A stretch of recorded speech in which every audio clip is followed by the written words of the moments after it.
Olá, amigos e amigas do saber.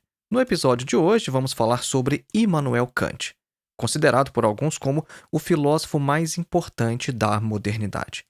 Kant nasceu em 22 de abril de 1724. Então, Kant completaria 300 anos agora em 2024. Aqui na Alemanha, a data já está sendo marcada desde o início do ano e já estão sendo lançados inúmeros livros e revistas, dos quais eu mesmo já adquiri 4. Nesse ano, nós lançaremos também aqui no podcast vários episódios contemplando tópicos específicos de sua filosofia. E no de hoje, nós vamos falar sobre sua definição de esclarecimento. Desde Platão e Aristóteles, nenhum filósofo havia se ocupado de maneira tão profunda e inovativa sobre tantos temas quanto Kant. Ele desmantelou a metafísica tradicional e fundou uma nova. Kant também formulou o hoje famoso categórico imperativo. Kant foi um precursor do cosmopolitismo e da ideia moderna de dignidade do homem. Suas ideias influenciaram a Constituição alemã e até mesmo a fundação das Nações Unidas. A filosofia de Kant ainda hoje tem muito a nos dizer. Suas reflexões, por exemplo, sobre democracia e paz, beleza e natureza, sua fundamentação da moral e do direito e suas investigações sobre os limites da razão humana são mais atuais que nunca. Em um mundo no qual a democracia e a paz estão cada vez mais ameaçadas, um mundo no qual a natureza é cada vez mais destruída pelo caráter predatório da fase imperialista do capitalismo, e um mundo no qual a indústria cultural apoia-se no relativismo pós-moderno para justificar a barbárie estética, Kant é um filósofo do qual ainda temos muito o que aprender. Então hoje faremos o seguinte: apresentaremos inicialmente uma breve biografia de Kant e depois falaremos sobre as principais ideias de seu breve texto intitulado Resposta à pergunta: O que é o esclarecimento? Então, nós vamos depois encerrar com algumas observações críticas de Adorno e Horkheimer sobre a questão do esclarecimento na Europa do século XX, tendo em vista que alguns acontecimentos como a guerra, o nazismo e a indústria cultural parecem mostrar que o esclarecimento que Kant esperava talvez não tenha acontecido da forma como ele previa. Então, vamos lá, acompanhe.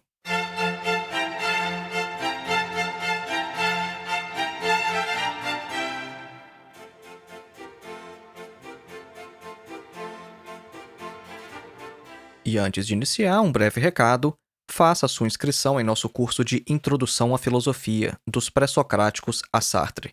Nosso curso tem mais de 14 horas de duração, oferece total flexibilidade porque você não tem data nem para começar e nem para terminar, e você ainda recebe um certificado ao final. Nosso objetivo com este curso é colocar você em contato direto com alguns dos principais textos de toda a história da filosofia. Então você não vai ler comentadores ou literatura secundária falando sobre os filósofos, mas nossos vídeos vão te preparar para que você leia diretamente alguns dos principais textos de toda a história da filosofia.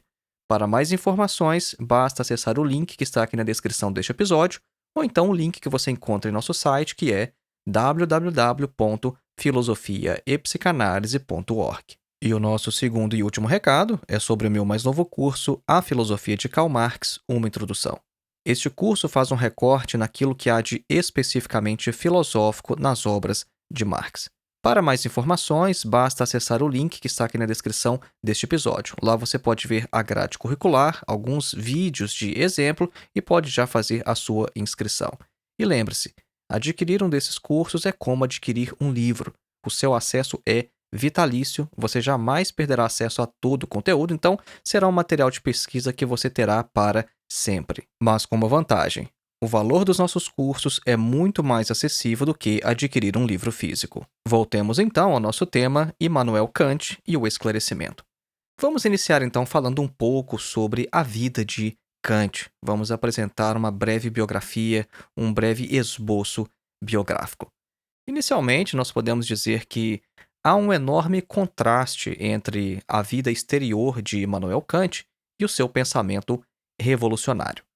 Kant viveu em um período interessante, no qual ele presenciou, por exemplo, a Guerra dos Sete Anos, a Revolução Francesa e os primeiros anos de Napoleão. Mas a própria vida de Kant foi tão pacata que ele nunca deixou a sua cidade e também nunca teve nenhuma namorada. Kant nasceu na cidade de Königsberg em 1724. Essa cidade, Königsberg, depois da Segunda Guerra Mundial, se tornou Kaliningrado. Kant era filho de um artesão e de uma mãe muito devota, de orientação pietista. A família era pobre e teve uma vida muito dura, muito severa, e 6 dos irmãos de Kant morreram ainda crianças. Kant frequentou o ginásio por 7 anos, o qual não lhe ensinou nada de seu interesse, segundo ele mesmo certa vez afirmou. Lá ele aprendeu muito bem o latim, mas não o grego, e por isso Kant não leu os principais clássicos da filosofia, o que, de certo modo, teve uma repercussão em sua obra posteriormente. Já aos 16 anos de idade, Kant começou a frequentar a universidade, cursando as disciplinas de teologia, filosofia, matemática, filologia e ciências naturais. O próprio Kant financiava os seus estudos com aulas particulares e também com o dinheiro que ele ganhava em torneios de sinuca. Pois é, Kant era muito bom na sinuca e também no baralho, os seus únicos passatempos. Depois da morte de seu pai, Kant perdeu o auxílio financeiro, teve que deixar a universidade e passou longos 9 anos como professor particular em uma cidade na região de Königsberg. Um aspecto positivo dessa experiência é que, nesse período, ele pôde aprofundar seus conhecimentos filosóficos. Um tempo depois, ele consegue voltar para a universidade e o desenvolvimento de sua carreira acontece bem rápido depois deste retorno. Em 1755, ele obteve seu doutorado e passou então a lecionar na universidade, mas ainda como Privatdozent, em alemão isso é o livre docente, que é uma espécie de habilitação inicial de docência para pesquisadores e cientistas. Aos poucos, sua fama ia crescendo, principalmente por causa de sua obra História Geral e Teoria do Céu. Agora, vejam só, isso é interessante. Em seus primeiros escritos, Kant se ocupava mais de temas das ciências naturais do que propriamente de filosofia. Depois do terremoto de Lisboa, em 1755, por exemplo, Kant escreveu uma obra sobre a teoria dos terremotos. Kant chegou a receber propostas para trabalhar em outras universidades, mas ele sempre recusou. Ele afirmava que toda mudança lhe deixava ansioso. Então, apenas 15 anos depois, quando Kant já estava com 46 anos de idade, é que ele obteve um cargo efetivo de professor em metafísica e lógica, cargo no qual permaneceu pelo resto de sua vida. Kant deu preleções por 40 anos, e não apenas nas disciplinas em que era professor, mas ele também lecionava sobre física, geografia, teologia e antropologia. Um de seus estudantes relata que ele era sempre bem-humorado e comunicativo. Seu porte físico era pequeno e meio curvado, assim, ele tinha um ombro ligeiramente mais alto do que o outro e os seus olhos eram de um azul penetrante. Ele sempre teve uma saúde muito frágil, o que pode explicar por que ele tinha uma vida tão regrada, com horários fixos que eram observados religiosamente. Provavelmente foi essa moderação que o ajudou a viver bem até uma idade bem avançada. Vários relatos da época dão conta de que Kant era tão pontual em suas tarefas diárias que as pessoas da cidade podiam ajustar os seus relógios quando viam Kant passando na rua. Uma das poucas exceções a esse costume foi quando ele estava lendo o Emílio, de Rousseau. Como Kant já estava quase no final do livro, ele queria então terminar antes de poder sair. O próprio Kant afirmou que teve que ler esta obra várias vezes, porque na primeira leitura ele ficou tão fascinado com a bela escrita de Rousseau que ele acabou não prestando atenção no conteúdo, só na forma. E de fato o Rousseau escrevia muito bem e é uma obra que eu também recomendo, o Emílio, de Rousseau. Kant era um excelente anfitrião e sempre tinha convidados para o almoço. Ele conversava sobre vários temas, tinha uma excelente memória, era agradável e evitava discussões filosóficas. Vejam só, então se você quisesse ter um almoço com Kant, você discutiria sobre tudo, mas provavelmente não filosofia. Na política, Kant era um liberal, apesar de ter recebido uma educação pietista. Ele apoiou a Revolução Francesa até o momento do chamado Terror e foi um defensor da democracia. E só uma nota aqui, quando a gente fala que Kant era um liberal, a gente tem que entender um liberal no século XVIII, não um liberal de hoje. As obras de Kant que realmente mudaram a história da filosofia foram escritas relativamente tarde. Quando Kant escreveu, por exemplo, A Crítica da Razão Pura, ele já tinha 57 anos de idade. Então vejam só, hein? Nunca é tarde para começar a escrever aquela obra. Kant tinha 57 anos de idade quando começou a escrever A Crítica da Razão Pura. Mas, na verdade, ele já havia passado cerca de 12 anos preparando o sistema que apresentaria nessa obra. Só que a redação, de fato, durou apenas alguns meses. E depois dessa grande obra, ele escreveu outras também muito importantes, como A Crítica da Razão Prática, A Crítica da Faculdade de Julgar e os Prolegômenos para qualquer metafísica futura que queira se apresentar como ciência. É um nome grande, né? Vejam só. Prolegômenos para qualquer metafísica futura que queira se apresentar como ciência. Outras obras também são A Fundamentação da Metafísica dos Costumes e A Religião dos Limites da Razão, para citar apenas algumas. No final de sua vida, Kant estava praticamente cego, perdeu a memória e também a lucidez. Quando morreu, aos 80 anos de idade, sua casa foi visitada por pessoas das mais diversas localidades, todas querendo vê-lo pela última vez. E o seu enterro foi festivo, e de tal forma como nunca havia acontecido em Königsberg. Na conclusão da Crítica da Razão Pura, Kant havia escrito o seguinte, abre aspas, duas coisas enchem o espírito de admiração e reverência, sempre nova e crescente, quanto mais frequente e longamente o pensamento nela se detém. O céu estrelado acima de mim e a lei moral dentro de mim. Fecha aspas. E essas últimas palavras foram inscritas então em seu túmulo. O céu estrelado acima de mim e a lei moral dentro de mim. Então vamos falar agora sobre um pequeno texto de Kant intitulado Resposta à Pergunta: O que é o esclarecimento? Neste episódio, a gente não quer fazer uma apresentação geral da obra de Kant. Nós vamos nos concentrar neste pequeno texto, que é um texto interessante, um texto importante e que costuma cair algumas vezes em vestibulares. Eu me lembro que há mais ou menos, talvez 20 anos atrás, eu mesmo prestei um vestibular no qual eu tive que ler este texto, estudar para fazer a prova de vestibular. Então é um texto muito interessante e que ainda tem muito a nos dizer hoje. Este é um texto no qual Kant faz uso daquele lema sapere aude, que significa ouse saber. Immanuel Kant, neste pequeno texto que foi publicado, na verdade, até mesmo em um jornal, ele nos desafia a deixar o que ele chama de período da menoridade intelectual. O que quer dizer isso, menoridade intelectual? Bom, vocês sabem que um menor de idade, ele não responde propriamente por seus atos, mas os seus pais. Eles precisam de alguém que responda por eles, que alguém que pense por eles. É isso que acontece quando nós somos crianças, né? Os nossos pais pensam por nós, nossos pais nos ensinam os valores, nos transmitem os valores que eles próprios já têm.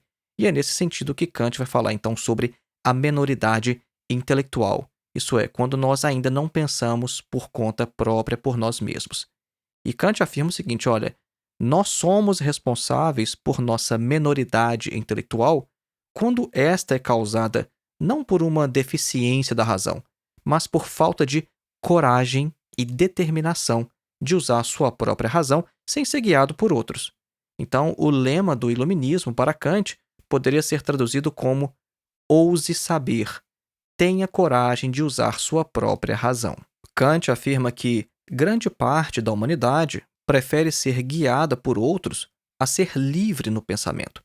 Isso por duas razões, preguiça e covardia.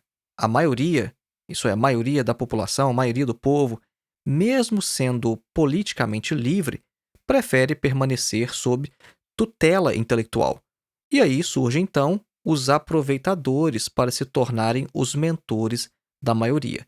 E fazendo já uma comparação com o nosso tempo, estes hoje seriam vários tipos de coaches ou então de influencers, né? Muita gente quer ter uma opinião sobre um assunto, então vai para os coaches ou vai para os influencers no YouTube ou coisas do tipo. Agora, permanecer em sua minoridade intelectual, ser mais uma ovelha no rebanho, é confortável, afirma Kant. Se o indivíduo tem um livro que pensa por ele, ou então se ele tem um conselheiro que orienta a sua consciência, então o próprio indivíduo não precisa pensar. Então, para que pensar se eu posso pagar alguém que pense por mim? Se eu sigo um guru intelectual, ou então encontro sempre no YouTube alguém que interpreta a realidade por mim, então eu posso me poupar o esforço de pensar. Agora, Kant reconhece que é difícil ao indivíduo isolado superar sua menoridade intelectual quando esta já se tornou praticamente sua segunda natureza. Àqueles a quem nunca foi permitido usar sua própria razão, é bem mais fácil recorrer a fórmulas, a frases prontas para se orientar, tanto na teoria quanto na prática, do que pensar por si mesmo. Então, ao indivíduo isolado, é de fato difícil superar essa menoridade intelectual, deixar de lado o jugo da tutela de outro. Agora, a questão é diferente para o público, para o grande público, quando a gente considera a questão de uma perspectiva coletiva. Se para o indivíduo isolado é difícil superar essa situação, a libertação coletiva para Kant é praticamente inevitável quando se tem um contexto de liberdade do pensar. Então, ao adquirir autonomia no pensamento, cada um então reconhece o seu próprio valor, toma consciência da vocação do homem para pensar por si mesmo e comunica aos outros as suas descobertas. Então, através da discussão pública, novas ideias surgem, criticam as antigas, são também questionadas e passam pela purificação do debate. Agora, isso só pode ocorrer bem lentamente. Uma revolução política pode até destituir imediatamente alguns déspotas ou então aproveitadores, mas nenhuma revolução política pode trazer uma verdadeira reforma do pensamento na mesma velocidade. Agora, o que seria necessário então para que este esclarecimento acontecesse em toda a sociedade? Nós vamos falar sobre isso logo após a nossa clássica pausa musical. Hoje nós vamos ouvir um trecho da Sonata para Piano número 8, também chamada de Pathétique, de Ludwig van Beethoven, nascido em 1770 em Bonn, na Alemanha, e falecido em 1827 em Viena, na Áustria.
Caso você tenha interesse em conhecer melhor as músicas que tocamos aqui nos intervalos do podcast, basta procurar pela playlist Clássicas Filosofia Vermelha no Spotify. Voltemos então ao nosso tema, Immanuel Kant e o esclarecimento. Antes da nossa pausa musical, nós fizemos a seguinte pergunta: o que seria necessário para que o esclarecimento acontecesse em toda a sociedade? E Kant dá a seguinte resposta: o esclarecimento precisa de liberdade para uso público da razão em todas as esferas. Então, a liberdade é necessária para o esclarecimento, liberdade para o uso público da razão. Kant diferencia, no entanto, entre o uso público e o uso privado de nossa razão, e afirma que a vida em sociedade não nos permite questionar tudo a todo momento. Em muitas ocasiões, nós ainda temos que simplesmente obedecer, porque de outra maneira não seria possível viver em comunidade. Um oficial em serviço público, por exemplo, não pode se perguntar pela utilidade da ordem que ele recebeu durante a execução daquela ordem, embora esse mesmo oficial possa criticar essa ordem enquanto um intelectual, ou então ele pode até mesmo abandonar o seu cargo se ele não estiver convencido da racionalidade de suas tarefas. Também um padre ou um pastor, por exemplo. Um padre ou um pastor pode até não estar totalmente convencido daquilo que ensina a sua igreja, mas, enquanto um empregado da mesma, ele deve pregar de acordo com seu dever. Agora, se um dia, no entanto, suas dúvidas confrontarem as próprias bases de sua fé, então ele deve também deixar o seu posto e entregar o seu cargo. O que este líder religioso de nosso exemplo faz é chamado por Kant de uso privado da razão, porque, embora ele pregue para uma determinada comunidade, mesmo que essa comunidade seja uma igreja de milhares de pessoas, ela ainda é um grupo fechado. Agora, o uso público da razão, por outro lado, é aquele realizado pelo intelectual ao publicar um livro ao mundo, por exemplo. Este intelectual possui, ao contrário do padre e do oficial, de nossos exemplos, esse intelectual possui uma liberdade ilimitada para utilizar sua própria razão e falar apenas em seu próprio nome.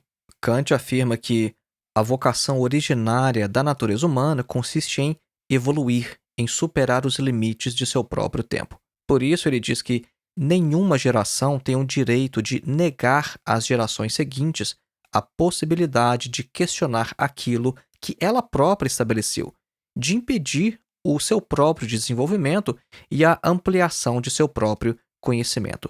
Isso seria ferir os direitos sagrados da humanidade e pisar sobre eles.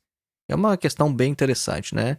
Uma geração não tem direito de impedir a próxima geração de questionar aquilo que ela própria estabeleceu. Isso é, nós não temos o direito de restringir o conhecimento das gerações futuras ou de negar o futuro das seguintes gerações. Este texto de Kant foi publicado em 1784. Kant não acreditava que vivia em uma sociedade já esclarecida, mas ele via a sociedade de seu tempo como em processo de esclarecimento. Ainda faltava muito para que os indivíduos daquela época fizessem uso de sua própria razão, sobretudo no que dizia respeito às questões religiosas. Esta era a principal área na qual havia tutores impedindo os cidadãos de pensar por conta própria, enquanto que, em questões de arte ou ciência, já não havia tanto controle. Agora, qual seria a relevância dessas reflexões de Kant para o nosso próprio tempo? O que é que mudou, mais ou menos, nesses quase 300 anos? Então, esse ano, lembrando mais uma vez, nós comemoramos os 300 anos do nascimento de Immanuel Kant. Esse texto foi lançado em 1784, então tem aí, exatamente fazendo o cálculo aqui, 240 anos que este texto foi lançado. Muita coisa aconteceu no mundo desde então, e como é que a gente pode compreender este texto hoje? Vejam só, Kant afirmou que o esclarecimento exige uma irrestrita liberdade de imprensa. Esta é uma das principais teses de Kant neste pequeno escrito. E este escrito foi publicado mais uma vez, justamente em um jornal de Berlim. Agora, Tendo em vista os desdobramentos históricos da época de Kant até os nossos dias, seria tal liberdade de imprensa suficiente para esclarecer todo um povo, todo um país, toda uma sociedade? Em sua obra Dialética do Esclarecimento, Theodor Adorno e Max Horkheimer tentam compreender justamente o que deu errado nesse processo de esclarecimento. Para os autores da Escola de Frankfurt, a liberdade na sociedade é inseparável do pensamento esclarecido, mas este pensamento esclarecido já contém em si o núcleo do regresso. A ascensão do nazismo e o assassinato de milhões de pessoas na Segunda Guerra Mundial não foram uma interrupção do esclarecimento ou sua ruptura, mas justamente um de seus aspectos. A razão e a ciência se reduziram a meros instrumentos de dominação da natureza e se voltaram também contra o próprio ser humano. Nós podemos também mencionar a indústria cultural. A indústria cultural é outro desenvolvimento da lógica do esclarecimento. A indústria cultural se organiza na forma de imprensa, rádio, cinema e serviços de transmissão de conteúdo, oferecendo entretenimento, notícias e informação a milhões de pessoas.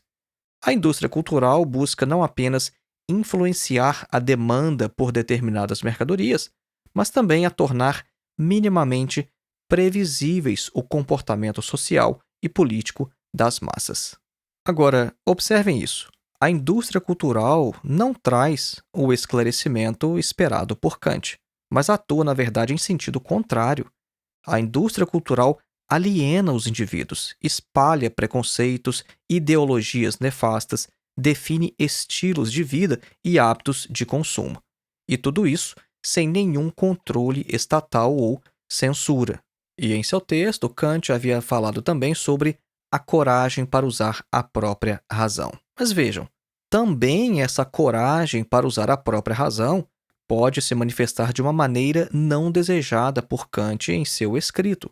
Por exemplo, todo tipo de negacionista da ciência hoje, ou então adeptos de teorias conspiratórias, acreditam estar fazendo uso da própria razão de maneira autônoma, independente. Então, isso nos mostra que não basta a coragem para usar a própria razão, mas que é necessário ter também as condições subjetivas para tal. Indivíduos que nunca passaram por um processo de formação adequado nunca vão ser capazes mesmo de fazer uso de sua própria razão da maneira como Kant idealizava. Não é simplesmente fazer uso da razão ter coragem. É preciso ter formação para isso, mas é preciso que compreendamos Kant em seu contexto. Em sua época, uma carta de sua cidade, Königsberg, até Berlim, demorava dias para chegar. O acesso à informação era muito difícil e livros ainda eram um luxo para poucos. Hoje, com um smartphone, você pode estar ouvindo aqui o nosso podcast, com o clique de um mouse, você pode acessar um livro clássico, mas as coisas eram bem diferentes no século XVIII. Hoje em dia também, qualquer pessoa pode comprar os clássicos da literatura e da filosofia dos últimos 2000 anos a preços populares. Mas, vejam bem, isso não é suficiente. Se os indivíduos não tiverem as condições subjetivas para se apropriar dessas obras, então pouco ou nada adianta a sua produção e distribuição em larga escala. Vejam bem, o que adianta qualquer um ter acesso à crítica da razão pura do Kant se o indivíduo não tem as condições subjetivas necessárias para compreender essa obra? Não adianta simplesmente colocar a preço popular na estante de uma livraria. Não é isso que vai resolver o problema. São necessárias as condições subjetivas para se apropriar de tais obras. E nisso não tem nada de elitismo. Muita gente às vezes pensa que o Adorno é elitista quando ele coloca esse ponto, mas vejam, seria de fato possível se apropriar da crítica da razão pura sem passar por um processo de formação antes?